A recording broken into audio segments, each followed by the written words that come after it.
Hola, buenos días de nuevo. Bueno, ha salido el sol, ha venido Mario Conde. Y es la primera vez que voy a hacer una entrevista con un sombrero borsalino puesto. ¿Has visto? Sí. Yo ha habido un momento que te he mirado y digo, no sé si voy a hablar con Leonardo o con Mario. Lo voy a usar. O con los lo voy a dos. usar seguro. Lucía, ¿qué tú crees? Para O con entrevistar, los dos. para entrevistar a Rubén Blades. Rubén usa uno parecido. Bueno, en la mesa anterior hemos estado oyendo y hablando de Mario Conde y del zurdo Mendieta, y ahora vamos a hablar de la última novela, la última aventura, la última historia de Mario Conde, al cual ya se han referido anteriormente. Para nosotros los españoles, cuando lo conocimos allá a principios de los 90, se nos puso un poco los pelos de punta en contra de cómo los llevaba el Mario Conde que nosotros conocíamos, que era con gomina y hacia atrás. Porque dijimos, ¿cómo? ¿Mario Conde? ¿Cubano? ¿Policía? ¿Cómo es posible, no? Y creo que dijiste hace poco que por primera vez las entradas en Google, cuando picábamos Mario Conde, ya no salía el Mario Conde nuestro, sino que salía el Mario Conde tuyo, con lo cual eso ya es de muy agradecer. Bueno, Mario Conde nos llega aquí en su novena aventura, después de unos títulos que empezaron en el año 90, Pasado Perfecto, Vientos de Cuaresma, Máscaras y Paisaje de Otoño, que formaban una tetralogía. Adiós Hemingway, La neblina del ayer, La cola de la serpiente, La transparencia del tiempo y Personas decentes.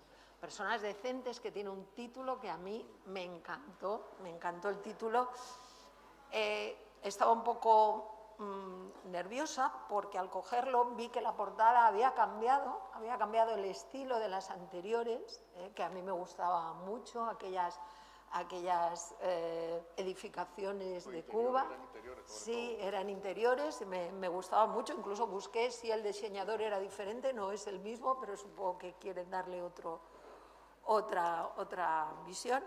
Y luego busqué la dedicatoria, porque tú siempre dedicas las novelas a Lucía. Y la busqué y dije, no está dedicada. Digo, ¿cómo es posible? ¿Cómo es posible? No está dedicada hasta la última línea del libro. O sea que... Y Lucía, como no se había leído la última versión de la novela, pensó en un comentario que hizo alguien que la novela no estaba dedicada a ella. Y estuvo encabronada durante meses. Y yo no le dije nada. Le dije, te enterarás algún día. Porque es que como ella se tiene que leer tantas veces la novela, pues la última versión ya no se la lee. Porque ella se la sabe de memoria, porque tiene que leer desde el principio las primeras 20 páginas, después vuelve a leer, y ya la última versión nunca la lee. Y no sabía que estaba citada en la última línea del libro. Bueno, pues ya has visto que nuestras conexiones neuronales femeninas van en ese sentido, Funciona. Porque yo también decía, ¿por qué no se la dedica a Lucía? Bueno, es que en realidad no se la dedica a nadie, pues. Y hasta que llegué al final, dije, ¡ay, qué puñetero! Nos ha cambiado, nos ha tendido aquí una trampa. Y es que tanto Leonardo como Mario Conde son un autor y un personaje que llegó a nuestras vidas para quedarse.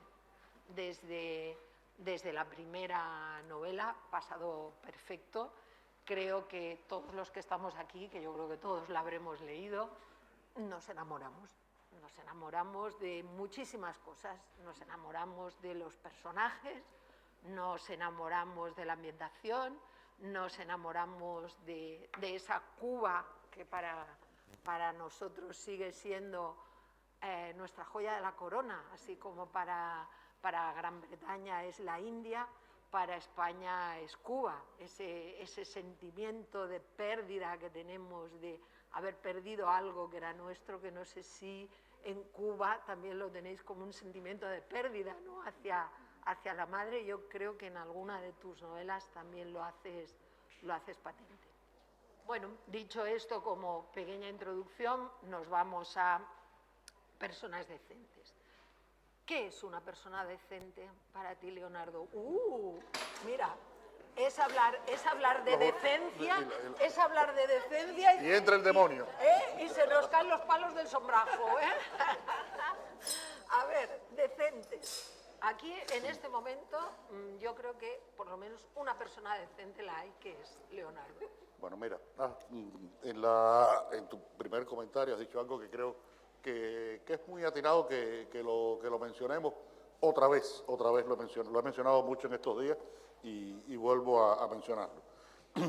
Esto que voy a decir ahora no, lo que voy a decir después.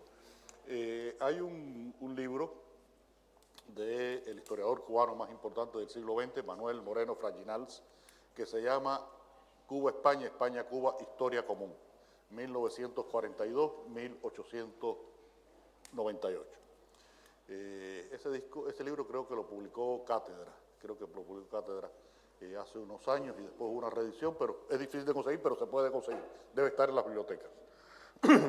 y ahí Moreno hace un estudio de toda la relación entre Cuba y España a lo largo de los 4 siglos coloniales, termina, como todos saben, en el 98, y dice algo que es uno de los análisis más interesantes que tiene el libro, que es cómo ya en el siglo XIX la relación colonial entre Cuba y España no correspondía a las regulaciones, a los modos, a los modelos tradicionales de una relación colonial.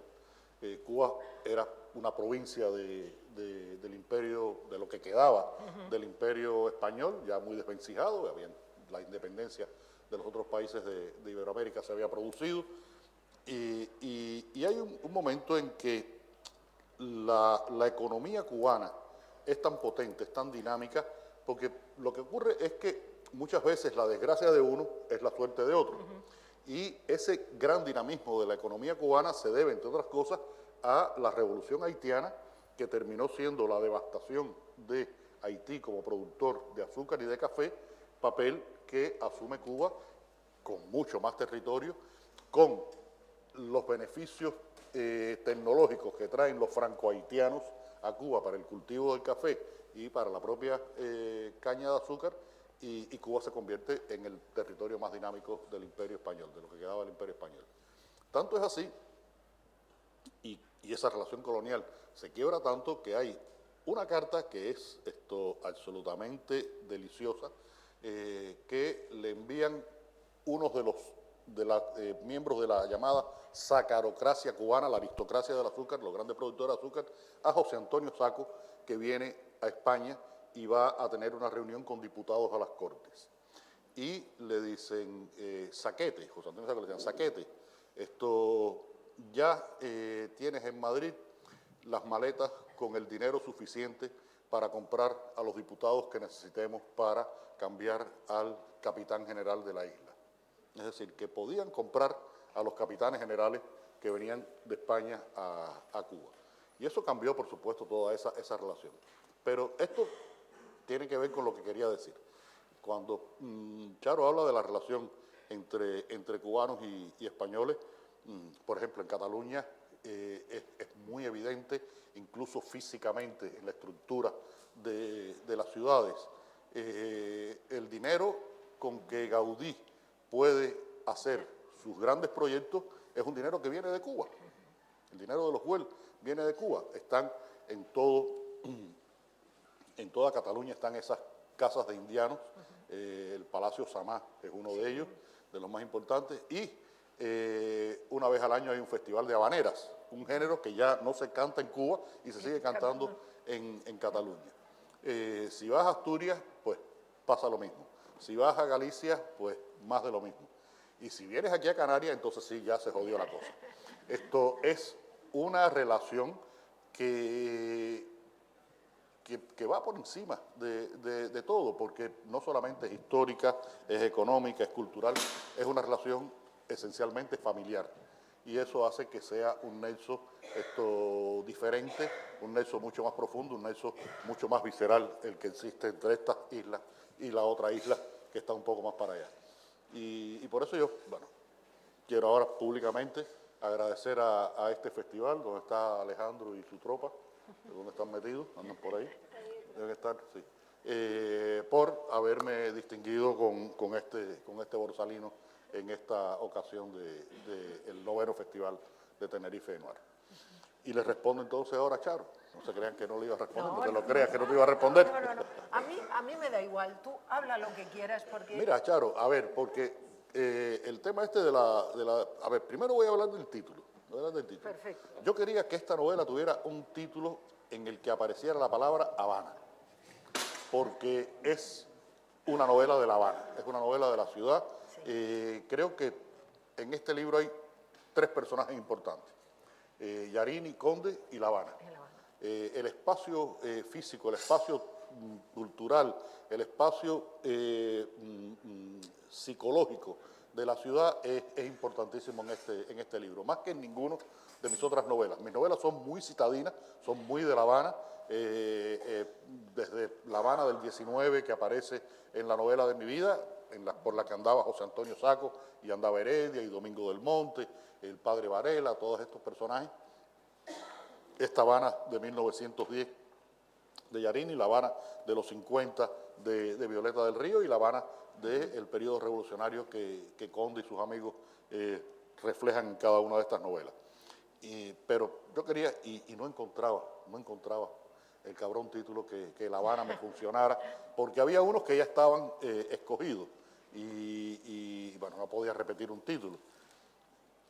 Bueno, fue una discusión tras otra con mi editor de Tusqués, hasta que un día le dije, chico, ya tengo el título. Personas decentes. Dice, Juan, ese es el título de esa novela, ese mismo es. Porque habla de un concepto que en este libro es muy importante, porque se repetía lo de la decencia del personaje de Saborit en 1910, hay un personaje de cuya decencia no voy a hablar, porque los que no se han leído el libro puede ser un poco un spoiler, y está la decencia, sobre todo esencial, de Mario Conde. Mario Conde es un hombre que practica la decencia, tiene que practicarla porque desde la primera novela Mario Conde está metiendo las manos en un mundo de corrupción, de engaño, de enmascaramiento, y como único lo puede hacer con propiedad es estando blindado éticamente. Y ese blindaje ético de Conde es su decencia. No quiere decir esto que sea perfecto, para nada, porque no es esto, como dije que ahorita, los 8 millones de cubanos y el $1 millón no eran incompatibles. No es incompatible que las personas seamos imperfectas con que practiquemos la decencia, porque creo que esencialmente todos somos imperfectos, incluso muchas veces nos parece a nosotros mismos que no somos la persona que queremos ser por muchas condiciones, pero nuestro comportamiento hacia los otros, yo creo que es fundamental. Y insisto en esto porque ese comportamiento hacia los otros, insisto en ese tema, porque creo que la tolerancia, la capacidad que tengamos de vivir en sociedad depende mucho de cómo nos relacionemos con el otro. Y en un mundo que cada vez es más amplio, más ancho y más ajeno, como decía el novelista peruano, pues estar en relación con el otro y entender al otro creo que es cada vez más importante. Y nuestra decencia nos puede ayudar mucho a poder mantener esa relación más armónica con los demás. Nosotros como lectores, esa pátina de decencia la vamos a encontrar en varios personajes en esta novela. Sin querer destripar nada, porque lo que tenéis que hacer es, si no la habéis leído, leerla, os vais a encontrar con 2 historias.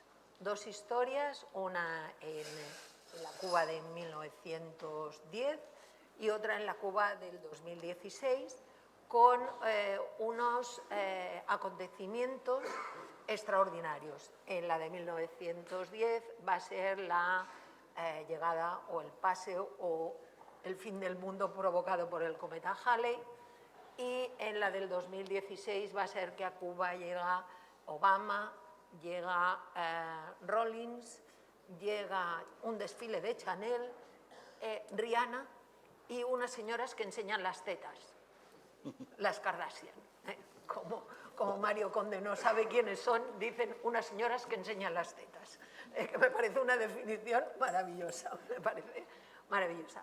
Entonces, nos vas a explicar estas dos historias que están protagonizadas por dos policías decentes, aunque Mario Conde no sea policía, él dice que no es policía, pero él es policía, él es policía aunque se niegue.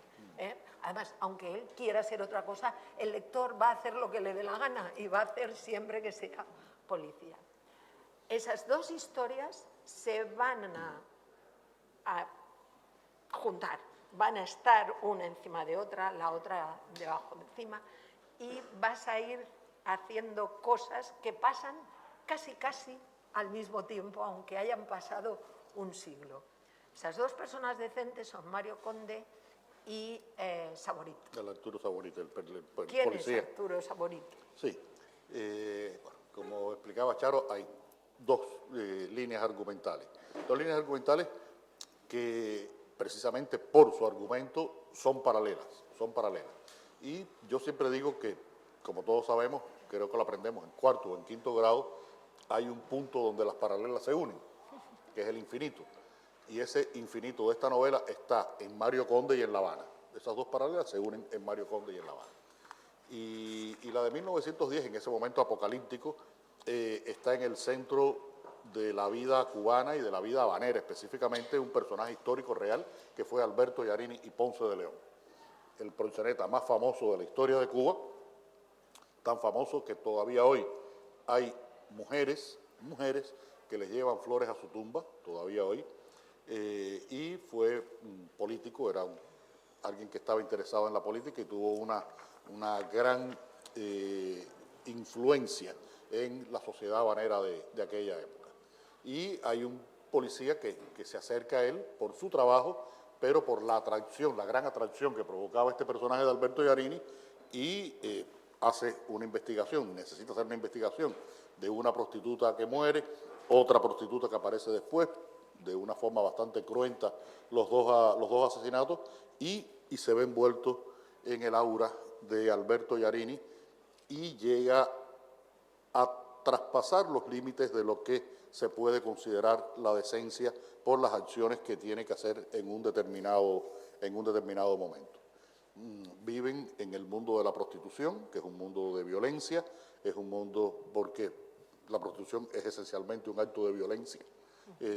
Hay una persona que es poseída por una cuestión de carácter económico y eso implica ya una violencia en sí misma.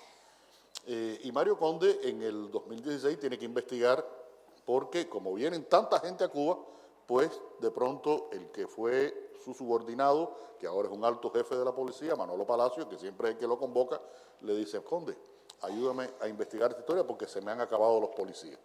Tengo tanta gente viniendo y vigilando a tanta gente que ya se me acabaron los policías. Y Conde, y mira, Charo, esto creo que es especialmente importante. ¿Por qué este personaje de Mario Conde, desde las primeras novelas, cuando era policía, estableció una relación de empatía con los lectores? Creo que precisamente por sus características morales, por elementos como esta decencia, por su comportamiento y su mirada hacia los otros, que nunca es la mirada del policía represor. Al contrario, él es una persona que rechaza la represión, rechaza la violencia, no usa armas, es un tipo que está buscando verdades, lo que hace es buscar verdades, y esas verdades lo obligan, como dije antes, a meter la mano en mundos sucios, mundos de corrupción, mundos en los que ocurren cosas que tiene que investigar y que tiene que develar, y a veces no siempre al que descubre como culpable es el más culpable, y eso pasa, por ejemplo, en esta novela. Y está el elemento de este personaje que aparece muerto, que es un represor cultural de los años 70, un periodo muy oscuro de la vida cultural cubana. Es una síntesis de varios personajes reales, él no es real, y creo que fue el otro día con Eduardo y con Marta allá en La Palma que lo comentaba. De alguna forma, no, fue en la conversación que tuvimos en Tías, en la Casa Museo Saramago. la biblioteca, Casa Biblioteca Saramago, que de alguna forma fue mi venganza, una venganza poética con respecto a esos personajes que ejercieron esa represión sobre artistas, intelectuales, docentes, durante esos años terribles. Y están ahí esos dos momentos de efervescencia de la ciudad, que es, como digo, el tercer personaje importante, porque no solamente es un escenario, La Habana, yo creo que es algo que influye en el comportamiento de toda esta gente que están moviéndose en esta novela. Se ve una Habana que va creciendo en los años 1910, una Habana que se va empobreciendo en el 2016, pero que tiene un momento ahí de una respiración que dio unas esperanzas, algo de lo que hablamos en la conversación anterior, que después se frustró con la llegada de Trump a la presidencia de los Estados Unidos. Sí, haces referencia a esto y a lo que me refería yo también de la superposición de las dos historias. Pues, por ejemplo, hay un momento que dices que los dos personajes están con un siglo de diferencia en el murete del malecón, el mejor y más largo banco del mundo. Los dos están mirando hacia América, están mirando hacia el mar, y los dos, curiosamente, tienen como una visión muy similar, todo y lo diferente y los años que les separan, tienen una visión similar. Ahí hay varios elementos que entran a jugar. Esto de la visión de la realidad, que puede ser similar entre un personaje de 1910 y uno de 2016. Pero sobre todo ahí yo lo que quería un poco, la idea con la que estaba jugando, tiene que ver con algo que aquí en estas islas se conoce perfectamente y que los catalanes conocen perfectamente.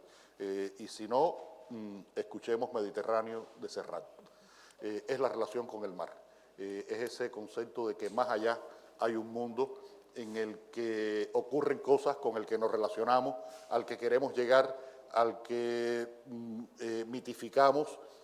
A veces podemos ir, a veces no podemos ir, estamos en ese sentido de encierro de las islas, cómo rompemos ese encierro, cómo llegamos a lo universal, que son condiciones que nos persiguen eternamente y que pueden tener soluciones personales e incluso grupales, pero no soluciones colectivas, porque la isla seguirá siendo una isla y la gente que vive en el Mediterráneo seguirá mirando hacia ese mar. Acuérdate además que en el caso de Cuba, Cuba está en el centro del mar de las Antillas o mar Caribe, que es el Mediterráneo americano. Bueno. El Mediterráneo americano es una fuente, es decir, un espacio multicultural donde se habla francés, inglés, holandés, las lenguas creoles, el español.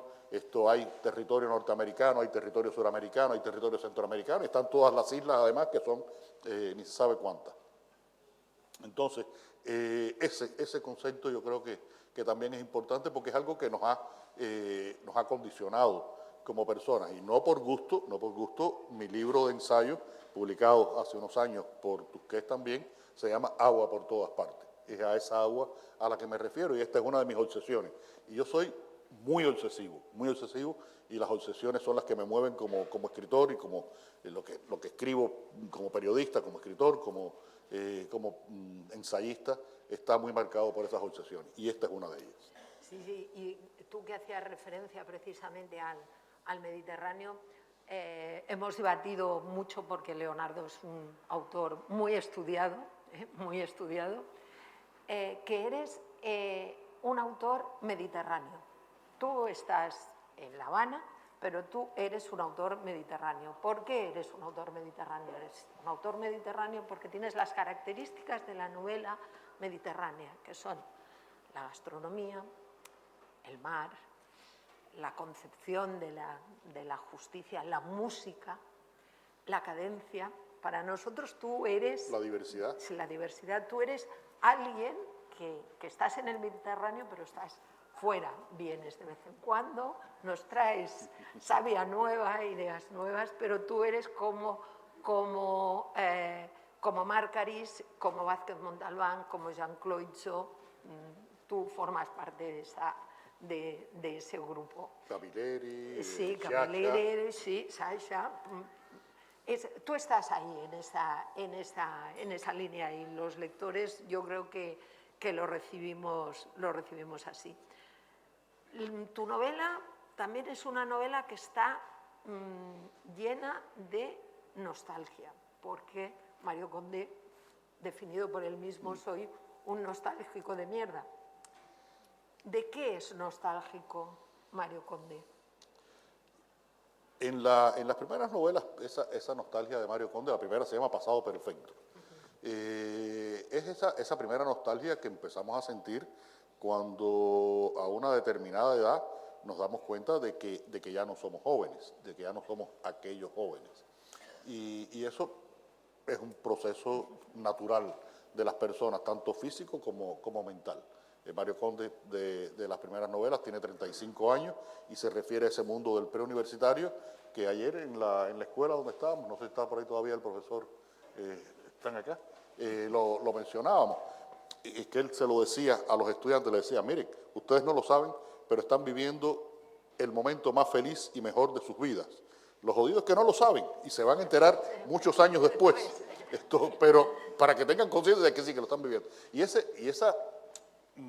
nostalgia, esa melancolía por esos momentos es importante. Y yo quería que ese personaje tuviera esos elementos humanos, porque yo escribo Pasado Perfecto tratando de escribir una novela policial cubana, que fuera muy cubana, pero que no se pareciera a las novelas policiales cubanas. Las novelas policiales cubanas, y aquí está Javier, que conoce bien el tema, son unas novelas que los personajes son de cartón piedra, son personajes absolutamente, son tan perfectos que son inverosímiles, porque quisieron que fueran tan iguales al reglamento que crearon personajes increíbles. Y entonces yo reaccioné contra eso y dije, bueno, yo voy a escribir un personaje que tenga muchos defectos y que tenga muchas virtudes. Y eso lo va a hacer más humano.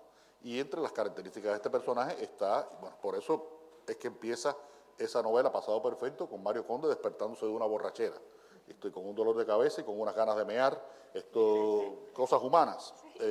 Y con todos estos atributos, esa nostalgia, esa melancolía que lo caracterizan y que se irán incrementando con el paso del tiempo, porque no es solamente el paso del tiempo físico, ya en esta novela Mario Conde tiene 62 años, no es solamente el paso del tiempo físico, es el paso del tiempo histórico. Un tiempo histórico, en el año 89, cuando yo ubico estas primeras novelas, y el domingo que viene, léanse, que la acabo de mandar hoy al país, la columna de opinión, lean lo que voy a publicar el domingo que viene, porque en el año 89 pensábamos y lo sentíamos, que habíamos llegado a un mundo donde las cosas tenían una cierta coherencia y funcionaban de una determinada manera. La última novela, Paisaje de Otoño, termina en octubre, el 9 de octubre, el día del cumpleaños de Conde, el 9 de octubre del 89. Un mes después, el mundo era distinto. Había caído el muro de Berlín y empezábamos a vivir en otro mundo que entró a una velocidad tan grande que bueno, han venido todas las cosas que han venido, porque no solamente han sido los procesos históricos, esos procesos históricos han estado montados sobre la patineta de los cambios tecnológicos que han ocurrido en estos años. En el año 89, ¿cuántos teléfonos celulares había en el mundo? 20. En el año 99 había 2 millones. Ahora todo el mundo tiene teléfono celular. Entonces, y el teléfono celular que tenemos ahora tiene seguramente mucha más memoria, seguramente no, tiene muchísima más memoria que la primera computadora que yo me compré, que tenía 20 megas, eran megas, ¿no? Sí. Eran 20 megas, tenía, y había un momento determinado que copian cosas en los floppies, se llamaban, en los floppies, y sacarlos para poder tener más espacio en la memoria de la computadora. Imagínense ustedes. Entonces, vivimos en un mundo que va a una velocidad terrible, y ese mundo en Cuba ha tenido consecuencias muy particulares. Todo lo que pasó con la crisis de los años 90, lo que ha venido después, y esta crisis que se está viviendo ahora, que empieza a tener su momento álgido cuando termina esta novela. termina esta novela, Obama se va, esto es noviembre, llega Trump, y a partir de ahí, bueno, después viene la pandemia y todo lo que sabemos que ha ocurrido en el mundo. Pero para Cuba ha sido muy significativo y este personaje, bueno, ha ido siendo el testigo de ese proceso del paso de estos años. He tenido yo la posibilidad de ser el que ha alimentado esa manera de ver el mundo de Conde, porque lo jodido de esto, Charo, es que yo cada vez me siento más pesimista. No sé si es una cuestión que tiene que ver con la edad o con que uno ya va creyéndose menos cosas de las que creía en una determinada época. Sobre todo en las promesas sociales va creyendo, y la de los políticos, pues no, esa no creen ninguna ya. En Cuba nos dicen todos los años, el año que viene va a ser mejor. Coño, pero no lo diga, porque es peor si lo dice. Y todos los años no lo dice. No, el año que viene va a ser mejor. Y vamos a crecer un 2%. Ya, decrecimos un 2%. En fin, entonces, bueno, tengo razones para ser pesimista. Bueno, ya es lo que quería decir. Bueno, tú tienes razones para ser pesimistas, pero en este libro, Mario Conde, en una página, es feliz. Que a mí me hizo muchísima ilusión. Digo, Esa página me gustó mucho escribirla. ¡Qué bien, qué bien! Ese episodio, ese momentito me gustó mucho escribirlo. ¿Te costó? Mira, pues yo lo recibí como un regalo. O sea, como un regalo que nos has hecho a los lectores, porque nosotros queremos a Mario Conde, queremos a Candito, queremos a Carlos, queremos a Tamara, queremos a Andrés, queremos a Josefina, queremos que sean felices. No, fíjate, si me gustó tanto escribirlo que varias veces que he hecho lecturas de la novela, es el fragmento que escojo. Es el fragmento que escojo porque es un momento en que no pasa nada. Lo único que pasa es que Mario Conde tiene la posibilidad de sentirse feliz. No le voy a decir cuál es. Los que la han leído saben cuál es. Los que no lo han leído lo descubrirán. Con muy poco. Porque como mismo somos pesimistas, con muy poco somos capaces de ser optimistas. Lo podemos derivar hacia el optimismo. Y yo creo que este concepto de la felicidad es una de las cuestiones, no sé, en el mundo oriental, no me atrevo a pensar cómo puede ser para un japonés, para un chino, en fin. Pero en el mundo occidental, la cultura esta judeocristiana occidental a la que pertenecemos nosotros, es un aspecto esencial de la vida, alcanzar la felicidad. La felicidad, como se sabe, es pasajera. La tienes hoy y cualquier acontecimiento que ocurre al día siguiente esa felicidad se desvanece o se mantiene, pero son estados de ánimos más bien que vamos teniendo en algunos momentos. Y no sé si en esta novela, ahora no recuerdo, o en alguna de las anteriores, para que vean a qué extremos pueden llegar determinadas cosas. En los años 60 en Cuba, cuando se estaba en ese proceso de construcción del hombre nuevo, por el cual no se podía oír a los Beatles, y por eso Conde tiene que oír a los Beatles de esa manera, pues hubo una compositora de boleros que se llamaba Ella O'Farrill, que era compositora y cantante, que creó un bolero que se llamaba Adiós Felicidad. Y decía, adiós felicidad, casi no te conocí, pasaste por mi lado. Y prohibieron el bolero en la radio porque decían que era pesimista. Y en un país en revolución el pesimismo no podía tener espacio. Para que veas cómo a veces hasta nos quitan el deseo de cantar y decirle la felicidad que pasó por nuestro lado y casi no la conocimos. Sí, pues ya te digo que yo me la anoté como esa parte, que es feliz, dice, porque descubre que sí, que es feliz. Y me hizo muchísima ilusión porque dije, bueno, ya le tocaba, sobre todo porque en la página anterior, yo es por ir hablando del libro sin hablaros del libro, yo os estoy hablando del libro sin hablaros del libro, en una conversación que tiene con su compatriota, el viejo, dice, había desganado su sabiduría al establecer unas elementales condiciones. Si estás deprimido, estás viviendo en el pasado. Si estás ansioso, estás viviendo en el futuro. Y si estás en paz, estás viviendo en el presente. Y creo que Mario Conde ahora está viviendo en el presente. Vive ese momento del presente. ¿Sí? Vale. Creo que sí. Creo que ha alcanzado, en esta novela ha alcanzado un equilibrio, aunque tiene unos miedos con Tamara, que no vamos a decir cuáles son. Bueno, el típico miedo que tiene todo el mundo de que te va a dejar la pareja. Vamos, es el que tenemos todos, que el día menos pensado va y nos deja. Y tiene ese miedo, pero es feliz. Y como lector te agradezco que le hayas dado ese poquito de felicidad, porque después de ocho novelas necesitábamos que Mario Conde fuera un poquito feliz. No sé cómo vamos de tiempo. Sí, bueno, antes me guardaré la última para el final, entonces dejamos a tu público, porque todo este público está por ti, evidentemente no han venido por mí, han venido por ti y por Mario Conde. ¿Qué os parece? Por aquí te dan un micro. Buenas tardes a todos. Felicitar al primero no sé si me oyen bien o no. Sí. ¿Me lo alejo? Sí. ¿O me lo acerco? Así está bien. A ver, felicitar primero al festival 9º INI, el autor conoce la referencia, que sea más de 9 INI, más de 9, que se celebre el 10. Eso en primer lugar. En segundo, don Leonardo Padura, desde el respeto de un cubano, sin balacera, como dice su médico amigo chileno. Yo soy un médico cubano que llevo 28 años en esta tierra, donde se dice don con respeto, con amabilidad, tierra de barranco, tierra de medianía, tierra de costa, tierra de pueblo y de ciudades. Mis 3 hijos nacieron aquí. Médico cubano que me voy en el 96, pleno periodo especial, y aquí estamos, desde Mantilla, Guanabacoa, Santa Cruz.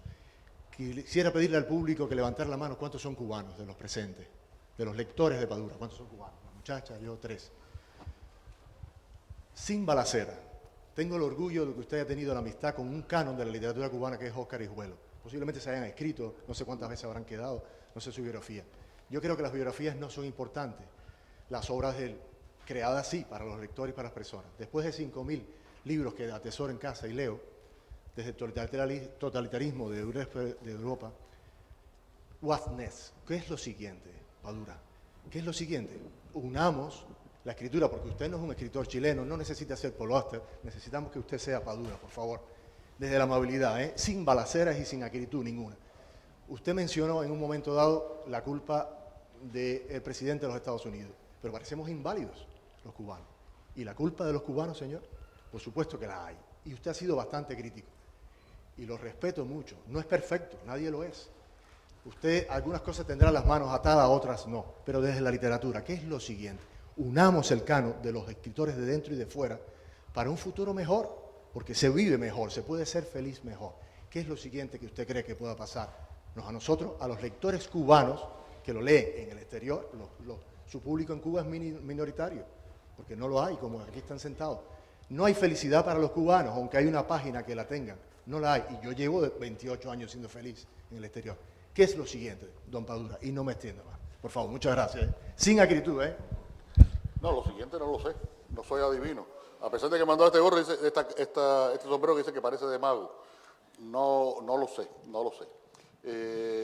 Dije lo de la relación con el presidente Trump, lo que significó para los cambios de política de los Estados Unidos con respecto a Cuba, pero no hablé de la política interna de Cuba, aunque sí dije que era un sistema que económicamente había demostrado su ineficiencia, y eso lo estamos pagando ahora, que se está incluso pidiendo a organismos internacionales que manden leche en polvo para los niños menores de 7 años en Cuba para que no sufran una crisis de desnutrición.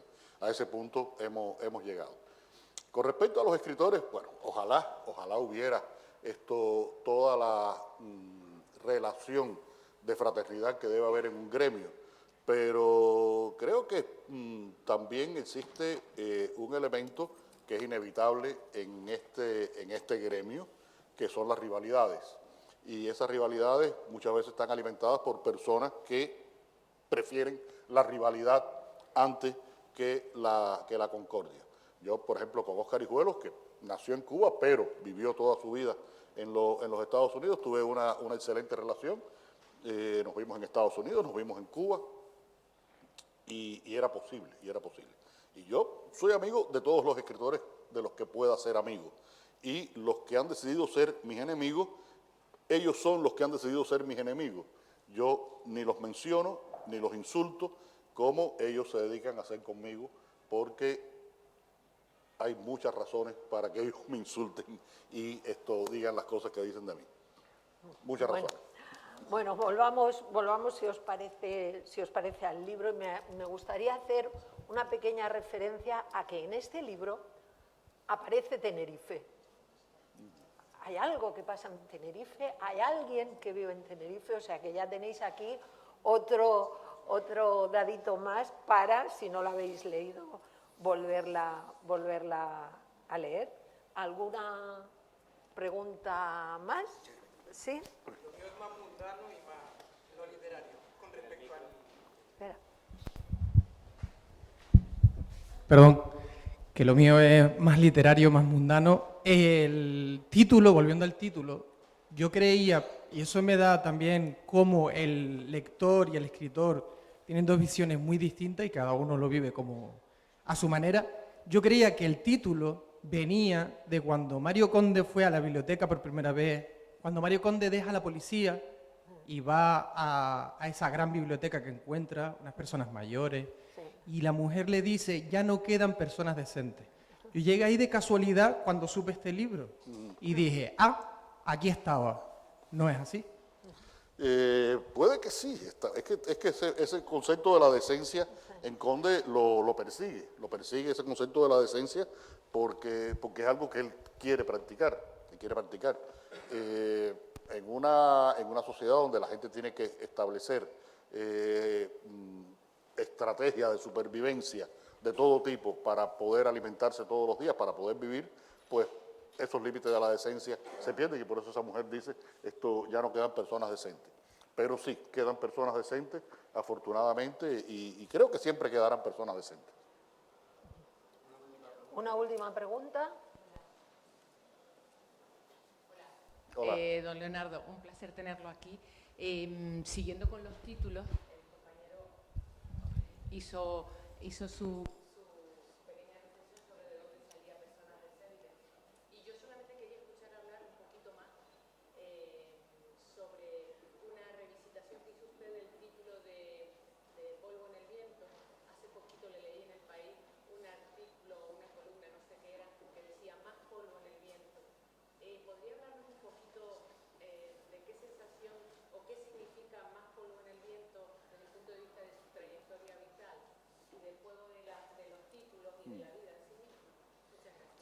No, esa crónica tiene que ver con el título de la novela, Con polvo en el viento, donde yo hablo de lo que me decía el doctor, esa diáspora cubana que se ha vivido, que se intensifica cada vez más. Y como dije en el comentario anterior, en la intervención anterior, 650.000 cubanos en 2 años fiscales han entrado por vías legales e ilegales en los Estados Unidos.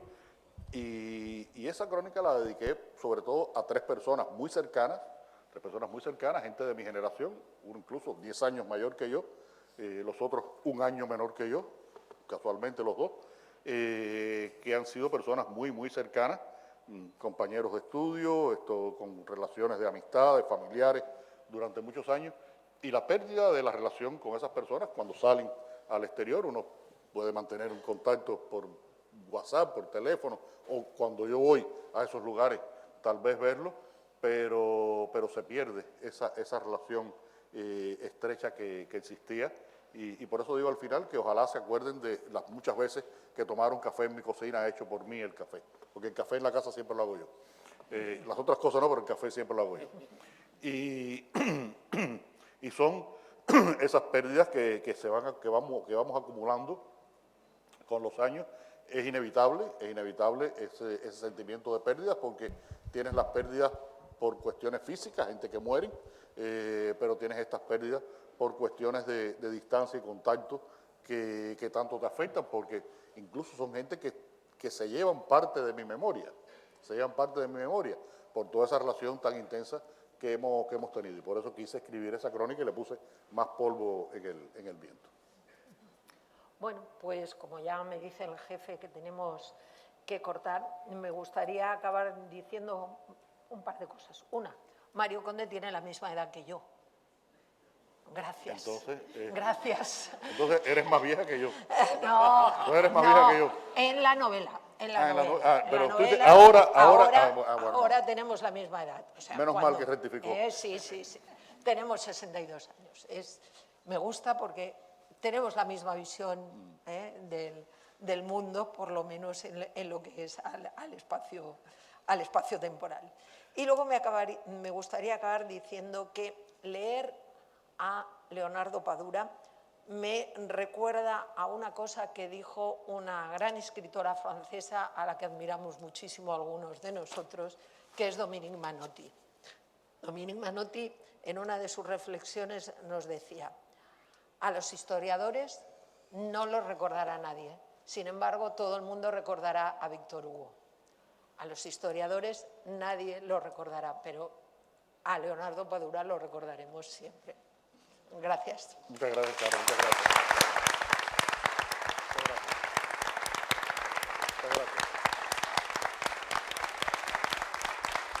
Muchas gracias a todos, gracias al festival. Gracias, Alejandro.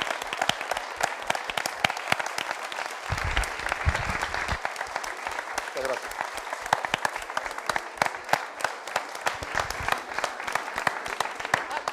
Bueno.